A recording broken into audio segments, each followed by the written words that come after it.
Oke teman-teman, kita kembali lagi ke seri unboxing unit link.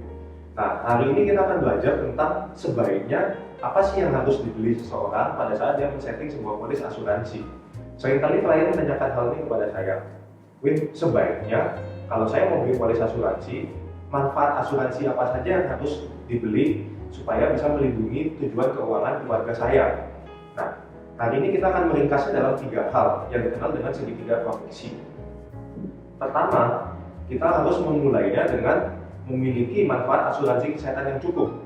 Pada dasarnya, asuransi kesehatan ini digunakan sebagai dana darurat jika seorang nasabah membutuhkan perawatan di rumah sakit.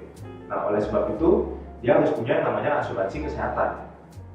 Di market ada banyak sekali asuransi kesehatan yang beredar, mulai dari yang inner limit dan outer limit. Bedanya apa? Secara sederhana, yang segala sesuatu di plafon, misalnya kamar sekian jatahnya, ICU sekian, dokter sekian, obat-obatan sekian, operasi ditinjau dari besar atau kecilnya operasi dan semua ada limitnya.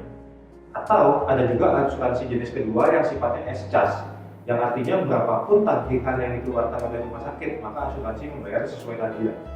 Nah, untuk hal ini kami sangat menyarankan teman-teman semua memiliki asuransi yang sifatnya S-CAS. Kenapa? Karena tujuan kita membeli asuransi adalah mengurangi risiko kerugian dan mengalihkannya ke perusahaan asuransi. Jika kita tidak membeli produk yang S-CAS, maka masih ada potensi ada part-part yang tidak bisa diklaim pada saat kita mengajukan klaim asuransi kesehatan karena terbatasnya limit yang ada. Sedangkan jika kita membeli asuransi yang S-CAS, maka berapapun tagihan yang muncul akan dibayarkan sesuai dengan tagihan, sesuai dengan klausul polis yang berlaku. Lalu yang kedua, kita juga harus mempersiapkan asuransi yang bisa mengcover kebutuhan jangka pendek dalam hidup kita. Contoh, uang sekolah anak, bayar listrik, bayar air, bayar telepon, uang dapur, cicilan kendaraan, atau cicilan tempat tinggal, dan lain sebagainya. Kenapa? Karena apapun yang terjadi dalam hidup kita, walaupun kita masih sehat, ataupun pada saat kita mengalami kondisi kesehatan yang kurang baik, tagihan-tagihan tersebut tetap akan berjalan seperti biasa, dan sudah menjadi kewajiban kita untuk membayarnya dari uang yang kita miliki. Persoalannya adalah, seringkali nasabah lupa bagaimana jika kita mengalami kondisi kesehatan yang cukup serius. Nah, hal ini seringkali yang tidak terpikir bahwa pada saat kondisi itu terjadi, sebenarnya ada jenis asuransi yang bisa digunakan untuk membayar kebutuhan tersebut. Hal ini disebut dengan asuransi sakit kritis, dan atau dikenal dengan istilah critical illness insurance. Nah, di pasar tentu ada berbagai macam asuransi sakit kritis, mulai dari yang unit link maupun tradisional produk. Di lain kesempatan kita akan membahas soal asuransi sakit kritis dengan lebih lanjut.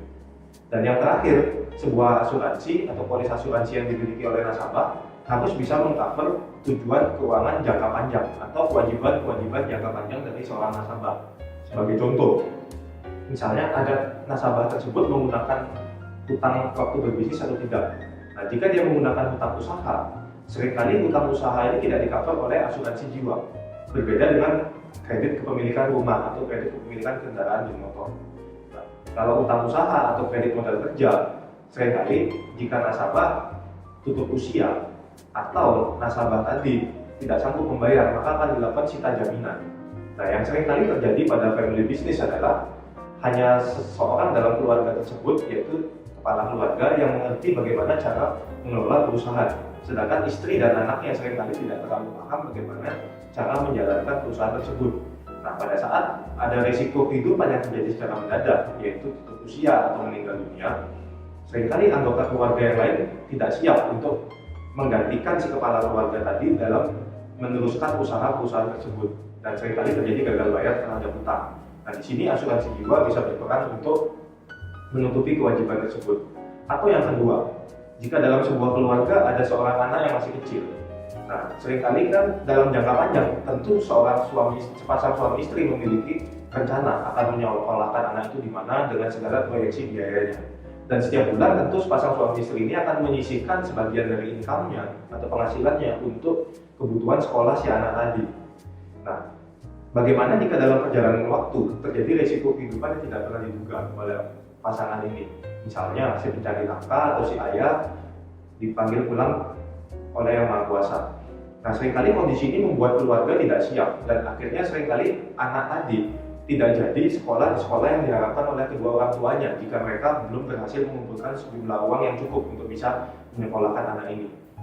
Sebenarnya hal ini bisa dicegah dengan cara membuat satu skema asuransi jiwa yang dihitung dengan detail hingga akhirnya bisa cukup untuk membiayai sekolah anak tersebut. Nah, jika ternyata sampai anak ini sekolah, orang tua mampu mengumpulkan uang setiap bulannya dan asuransi ini menjadi tidak dibutuhkan, ada skema di mana seluruh uang yang disetor menjadi premi asuransi bisa dikembalikan 100%, bahkan mendapatkan bonus juga. Lalu, contoh yang ketiga, apalagi yang bisa dilakukan oleh asuransi jiwa. Misalnya seorang ayah ingin mewariskan sesuatu kepada anaknya atau kepada pasangannya, yaitu istrinya.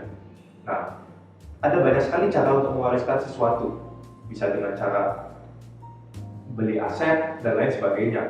Namun, boleh dipertimbangkan membeli asuransi jiwa adalah salah satu cara untuk menurunkan kekayaan ke keluarga dengan tidak kena potongan pajak. Dan kekayaan yang diturunkan ini bisa digunakan untuk membiayai tujuan-tujuan jangka panjang dari sebuah keluarga. Saya tidak tahu apa tujuan dari setiap keluarga yang mendengar rekaman ini, tapi setiap orang bisa menuliskan apa yang menjadi tujuannya dalam jangka panjang dan dia bisa mewujudkannya dengan asuransi jiwa. Jadi dengan secara sederhana asuransi ada 3, yaitu asuransi kesehatan, asuransi sakit kritis, dan asuransi jiwa. Secara manfaat digunakan sebagai dana darurat pada saat dia berobat ke rumah sakit, atau yang kedua membiayai kebutuhan jangka pendek, dan yang ketiga membiayai kebutuhan jangka panjang.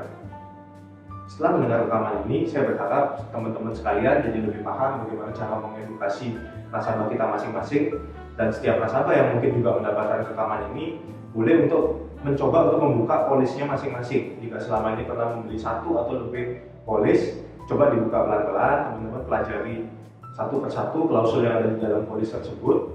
Nah, pastikan manfaat polis teman-teman mengcover 3 manfaat tadi, sehingga pada saat kita butuh berobat ke rumah sakit, kita sudah memiliki pertanggungan yang cukup, sehingga kita tidak perlu mengeluarkan uang kita yang lain untuk membiayai biaya pengobatan di rumah sakit.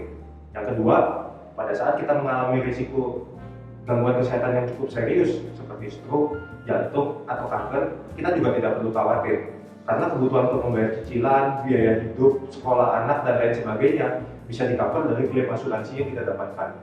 Dan yang terakhir, jika risiko terburuk yang tidak pernah kita duga terjadi lebih cepat, yaitu tutup usia, kita juga tidak perlu khawatir karena asuransi akan memberikan sejumlah uang kepada keluarga kita sebagai imbalan dari premi yang kita setor selama ini, sehingga keluarga kita tetap bisa mewujudkan rencana-rencana jangka panjangnya walaupun kita sudah tidak bisa bersama-sama dengan mereka.